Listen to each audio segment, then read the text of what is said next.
نوم خلیل رحمان دی. د شمالي وزیرستان سره تعلق لرو. میرمشاه دلته د ټوپۍ کاروبار کی. ټوپۍ کاروبار تقریبا دغه 13-14 سال کېږي چې موږ د ټوپۍ کاروبار سٹارټ کړی دی. د ټوپۍ خو داسې جوړوي که نه چې خپل غا کې کاټ کوي ته کپړه د کاټ کړله 18 انچ ته چات کې ویني غاټه ټوپۍ او تقریبا 48 انچ دا به غا شي وژدولی شي. بیا دا چې ورته کاټ کې دا ته بکرم کاټ کې چې بکرم د ورته کاټ کو ګلایي د ورته وکړله پانه بعد د کپړه چې کومه چاتی دی دا په وچوي بیا سره وګانډي هغه نه بعد بیا هغه په وکي ګلکاري ګلدوزي سره وکي چې ګلدوزي سره وکي پانه بعد بیا دا ویش دول نه دی دا وژدارنجه دا پر ګل کی پر شاخه کی پانه بعد لیکی ویر کی دا پوجدي لیکی ویر کی چې دا پیراشي هغه نه ورسته بیا ټوپۍ بیا پړ مخ وړاوي بیا غا ویر کی چات سلای ویر کی چات سلای چې ویر کی داسې وګانډل شو پانه بعد پوت د شول غاړلې دا کې خپل بلشتي دا ته وچاوي په دا کې په اندازه باندې جوړه کې ساړی ته په سار باندې چې کیم سیج د چاوي کپڑا خو معنا میږي چترال نه روي د غانا روي پېښور نه د سوات نه پنجاب نه ارڅي ځنه کپڑا د مختلف علاقې نه ارڅي. خاصیت خدا ده کنه چې دا خو یو غوټي دی ډېرې او خلک غاټي جوړوي او بل ګلدزي پکېږي د ګلکاري پکېږي کنه.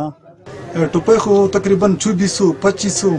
1800 ټوپۍ لگا په 3000 3500 پر جوړوي د کیم ګلکاري پېشي غلمي په لګوي جانډي په لګوي زنجاري نشول کنه د کیم مختلف شینه په لګي تقریبا 4-5000 پر قیمت لري ټوپۍ ځکه چې څومره څه قیمتي شي غوړي میږي دمره قیمت کولای شي. دا ټوپۍ چې ونڅه د زر نه ونڅه تقریبا 24-2500 پر رخصه چترالې ټوپۍ ملاويږي. سپلای خمنه زه دوبۍ ته ورکاو لکه ورته دکاندارون دي زلمی وزیرستان پښتون گیفت دا ته زه ورکاو تاسو افغانستان کې لکه ورګین شو نوی اډا شو مارغا شو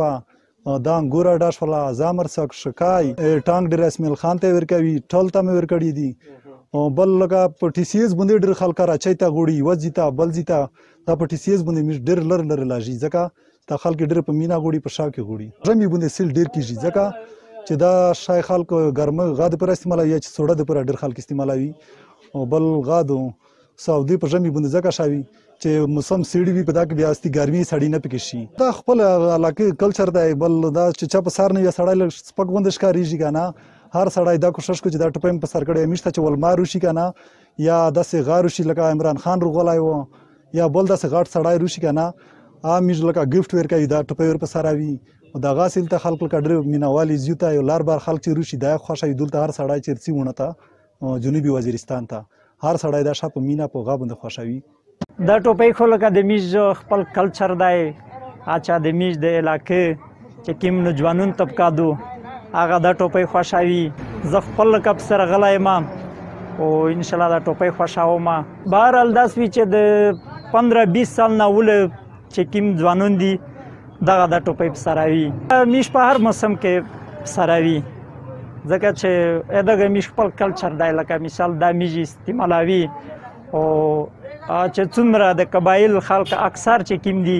دغه ټوپۍ سره ډېره مینه ساتي هغه پر چې میږي په دوبۍ کې د میږ ورونه دي قبایل اته میږ د دې نه ورلاږي.